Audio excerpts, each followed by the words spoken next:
India's story is deeply entwined with its martial traditions. These traditions are ancient. They stretch back to the dawn of its civilization. The Vedas, sacred texts, speak of warrior gods and earthly kings. Epics like the Mahabharata and the Ramayana are filled with tales of great battles. They describe elaborate codes of conduct for warriors, the Kshatriyas. These narratives shape the idea of righteous war, or Dharma Yuddha. Early Indian society saw numerous republics known as Janapadas and larger kingdoms, Mahajanapadas. Each maintained its own forces. These forces were essential for defense and for expansion. The art of warfare was studied. It was considered a vital part of statecraft. The Mauryan Empire, founded by Chandragupta Maurya, created a formidable military. This happened around 322 BCE. The empire was vast. It needed a large, organized army to control its territories. Chanakya, Chandragupta's advisor, wrote the Arthashastra. This treatise detailed military strategy and organization. The Mauryan army included infantry, cavalry, chariots, and war elephants. These elephants were like ancient tanks, inspiring awe and terror. Emperor Ashoka, Chandragupta's grandson, initially expanded the empire through brutal conquest. The Kalinga War, however, changed him. He later embraced non-violence, yet the military structure he inherited remained a potent force for order for a long time afterwards. Following the Mauryans, the Gupta Empire rose to prominence. This was from the 4th to 6th centuries CE. The Guptas also commanded a strong military. Samudragupta, a notable Gupta ruler, was a renowned conqueror. His campaigns extended the empire's reach significantly. The Gupta military was known for its skilled cavalry. They also had powerful infantry units. Some evidence suggests they even possessed a navy. This naval power helped control coastal regions and trade routes. However, like all empires, the Guptas eventually declined. This led to the rise of various regional kingdoms. Each of these kingdoms developed its own distinct military characteristics and strengths, leading to a fragmented but dynamic martial landscape. Among these regional powers, the Rajputs became particularly famous. They were known for their fierce independence and chivalric code. The Rajputs were a confederation of clans. They dominated much of northern and western India from the 7th century onwards. Their warriors were celebrated for their bravery and loyalty. They built magnificent forts like Chittorgarh and Mehranga. These forts served as powerful defensive strongholds. The Rajputs were engaged in almost constant warfare. This was often amongst themselves or against invading forces. Their emphasis on cavalry charges and individual heroism defined their tactical approach. This legacy deeply influenced the military culture of medieval India for centuries to come. The arrival of Babur in 1526 marked a new era. He was the founder of the Mughal Empire. Babur brought with him new military technologies and tactics from Central Asia. Gunpowder, cannons, and effective mounted archers were key to his success. His victory at the First Battle of Panipat was a turning point. It demonstrated the superiority of his artillery and disciplined forces. Emperor Akbar, Babur's grandson, further consolidated Mughal power. He introduced the Mansabdari system. This system organized the nobility and military commanders. It ensured a loyal and structured fighting force. The Mughal army became a symbol of imperial authority across the subcontinent. The Mughal military reached its peak under emperors like Shah Jahan and Aurangzeb. Their armies were vast. They comprised diverse elements including heavy cavalry, war elephants, and large infantry contingents. These forces campaigned from Kabul to the Deccan. The Mughals built impressive forts and siege engines. However, their armies also faced challenges. Logistical support for such large forces was a constant struggle. As the empire expanded, its military responses sometimes became slow and unwieldy.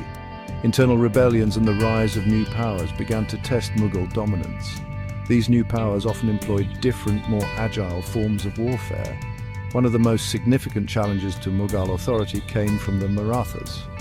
Under the leadership of Shivaji Maharaj in the 17th century, the Marathas rose to prominence. Shivaji was a brilliant military strategist. He pioneered guerrilla warfare tactics. His forces were known for their speed and mobility. They relied heavily on light cavalry. These swift horsemen could strike quickly and then disappear into the rugged terrain of the Western Ghats. The Marathas successfully carved out an independent kingdom. They steadily expanded their influence, even threatening Delhi, the Mughal capital. They also developed a naval presence along the Konkan coast, challenging European maritime powers. Another formidable military power emerged in the Punjab, the Sikh Empire. This empire was forged by Maharaja Ranjit Singh in the early 19th century. Ranjit Singh was a visionary leader. He created a modern, disciplined army. He employed European officers such as Jean-François Allard and Paolo Avitabile to train his troops. The Sikh Khalsa army, particularly its elite wing, the Fauji Khas, became a highly effective fighting force. It possessed strong infantry and some of the best artillery in Asia. The Sikh Empire maintained its independence for decades. It stood as a powerful bulwark in the northwest until its eventual hard-fought confrontation with the expanding British East India Company. The English East India Company began as a trading venture. It arrived in India in the early 17th century. Slowly, its focus shifted from commerce to conquest. The company started raising its own armies. These were known as Presidency armies for Bengal, Madras, and Bombay. These forces were primarily composed of Indian soldiers known as sepoys. They were led by British officers. The company's military power grew steadily. It exploited political divisions within India. It used its disciplined sepoy regiments to defeat larger but often less organized Indian armies. This incremental expansion laid the groundwork for British colonial rule. The company's armies underwent significant transformation. British officers imposed Western systems of drill, discipline, and command. This created a formidable military machine. However, tensions grew. The Great Uprising of 1857, often called the Sepoy Mutiny, was a major turning point. It began among sepoys in the Bengal Army. The uprising highlighted deep-seated grievances. After its brutal suppression, the British Crown took direct control of India from the East India Company in 1858. The military was reorganized. The British began to promote the martial races theory. This theory favored recruitment from specific communities believed to be more warlike. This had long-lasting social and political consequences. The British Indian Army, under the Crown, became a cornerstone of imperial defense. It served not only in India, but across the vast British Empire. Indian soldiers fought in campaigns in China, Africa, and the Middle East. During World War I, India made enormous contributions. Over 1 million Indian soldiers served overseas. They fought with distinction in diverse and challenging theaters of war. The army became increasingly professional. However, Indian officers faced a glass ceiling. The highest echelons of command remained firmly in British hands. This period also saw the development of distinct regimental traditions, many of which continue in the Indian Army today.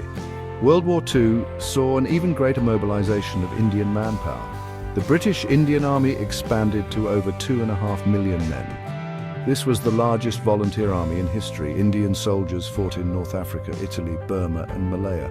Their bravery and sacrifice were crucial to the Allied victory. This war provided invaluable combat experience to many Indian officers. Some of these officers would later form the leadership of the armed forces of independent India. Simultaneously, the Indian National Army, INA, formed by Subhas Chandra Bose with Axis support, fought against the British. Though militarily unsuccessful, the INA's actions had a significant psychological impact on the independence movement. The year 1947 brought independence. It also brought the trauma of partition. The British Indian Army was divided between India and Pakistan. This division was complex and often painful. Assets, regiments, and personnel had to be apportioned. Another immediate challenge was the integration of the armed forces of over 500 princely states. These varied greatly in size and capability. Sardar Vallabhbhai Patel played a crucial role in this unification. Almost immediately, the newly formed Indian armed forces were tested. The First Kashmir War erupted in October 1947. Indian troops were airlifted to Srinagar to defend the valley against tribal invaders backed by Pakistan. The early decades of independence were marked by nation-building. They also saw further conflicts that shaped the Indian military. The 1962 Sino-Indian War was a harsh setback. It exposed deficiencies in equipment, training, and high-altitude warfare preparedness. This defeat spurred a period of significant military expansion and modernization. The defense budget increased substantially. new mountain divisions were raised. The lessons learned were applied in the 1965 Indo-Pak War. This conflict was largely a stalemate. However, it demonstrated the Indian military's improved capabilities. The armed forces continued to evolve, adapting to new geopolitical realities and security threats. The 1971 Indo-Pak War was a watershed moment. It resulted in a decisive victory for India. It led to the creation of Bangladesh. The Indian armed forces executed a well-coordinated tri-service campaign. This showcased their growing professionalism and strategic acumen. The war significantly altered the power dynamics in South Asia. Following this, the Indian military remained engaged in various operations. These included counterinsurgency in different parts of the country. The Siachen conflict, fought on the world's highest battlefield, began in 1984. It demonstrated the extreme conditions under which Indian soldiers operate. This period also saw India's emergence as a nuclear power. The Kargil conflict of 1999 with Pakistan highlighted new challenges. It exposed gaps in intelligence and surveillance along the line of control. It also underscored the urgent need for better jointness among the three services, the Army, Navy, and Air Force. Post-Kargil, significant reforms were initiated.